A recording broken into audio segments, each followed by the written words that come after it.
In the previous video, I gave a deep dive into why I believe the US economy is on shaky ground. I covered the boom and bust cycles over the last 30 years, showing the trends in the US market cycles. The current cycle that we are in has been an amazing bull market that is simply not sustainable. In today's video, I'm covering what you should be doing to prepare for and manage the forecasted market downturn.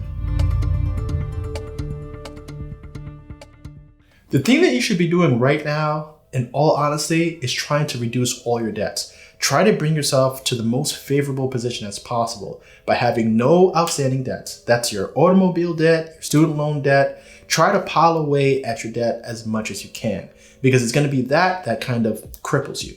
Your other option is, if you don't want to kind of pay down your debt because it's going to eat up your cash, you might want to consider putting things on forbearance, deferment, or just flat out taking the credit card hit or the credit hit. I know that sounds like bad advice, but if you're gonna choose between paying off your student loans and having extra cash on hand, I would pick having the extra cash on hand. The main reason for that is if you pay down your student loans and you pay them off, that's not money that you could retap.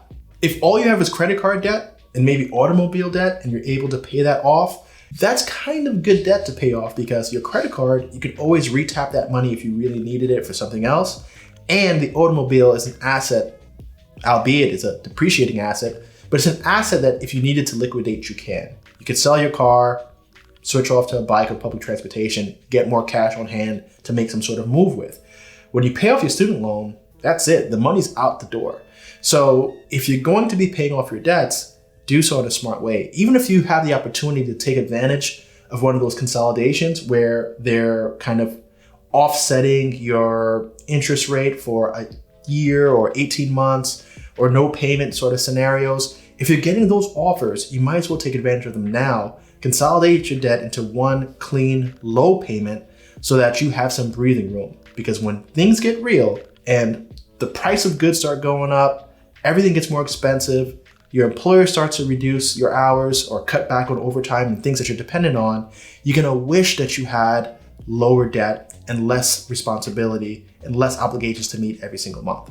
Now, with any extra cash that you do have on hand that you're able to kind of protect and save, you're gonna be in a very, very good position, because as everybody else is under pressure, their businesses are failing, they can't meet their mortgage obligations, they just lost their job or a partner lost their job, the house is too expensive.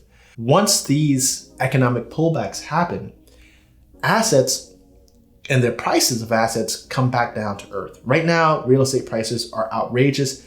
This is another reason why I haven't bought anything since the pandemic started. Things just aren't making sense to me, and it made more sense for me to try to hoard as much cash as possible. The people who are cash heavy are going to have the greatest advantage when it's time to make the next moves. When assets get cheap enough that investors start to get interested again, because it's a no-brainer to buy if you're able to get into real estate that's performing at 10, 12, 15% a year, and these are cash purchases. It makes so much sense to do something like that you can't let that opportunity pass you by. Or when real estate is discounted by 40 to 60%, you obviously are going to want to have assets to be able to pile into that. When valuations are kind of better on companies where things are publicly trading at 8 times or 10 times earnings, or you're looking at companies being sold at 2x and 3x versus 5 to 7x, having cash on hand is going to be your competitive advantage. That's going to actually be your advantage overall for the next cycle. For instance, right now it's August of 2022, and I have quite a few properties that I'm prepping to sell because I'm going to take advantage of these higher prices. I have a few companies I'm looking to liquidate because, again, I want to be able to sell to buyers that have cash currently, or to buyers that are able to secure debt to purchase my business. That way I have cash on hand to make the next moves. Another thing that I've been doing over the past years is I've been getting real estate in other areas, right? I got my properties in Italy. I have my property that I'm building down in Brazil. And those are properties that I own free and clear.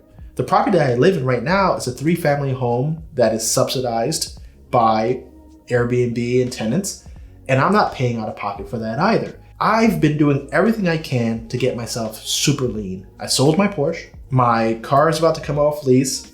I have my other vehicle here that's fully paid off. The car that's coming off lease, I may just buy it outright because currently what I owe on it versus what current rates are, it's actually in my favor to buy it outright right now and potentially resell it myself, or I'll just keep it around. It's just me and my wife and 2 kids. We can manage on one car. That's not an issue. But everything that I've been doing has been to prepare for the times when things get rough. I've been through the droughts. I've been through the hard times. And believe me, I would have came out of those hard times much better than I did if I had more cash on hand and if I followed the steps that I've been following for the past few years. I'm gonna come into this next economic downturn in a position to take full advantage of what's happening. And you should too. If you enjoyed this video, make sure that you like, follow, and subscribe to this channel. Share this video with anybody that is somewhat concerned about what they should be doing in this recessionary period. As more headlines come out that the market is crashing, they're gonna wanna know what to do and what it means for them, especially if this is your first time paying attention to market cycles in your professional or economic career or lifetime. Thanks again for joining me here at ENTP Life. I hope you enjoyed this random rant. I hope you learned something, and I'll see you in the next one. One more thing, I'm piecing together a stock trading seminar where I'm teaching the basics of technical analysis, market cycles, and simple investment strategies so that you can manage your investments during and after the market downturn. To register for that seminar, check out the pinned link in the comment section below.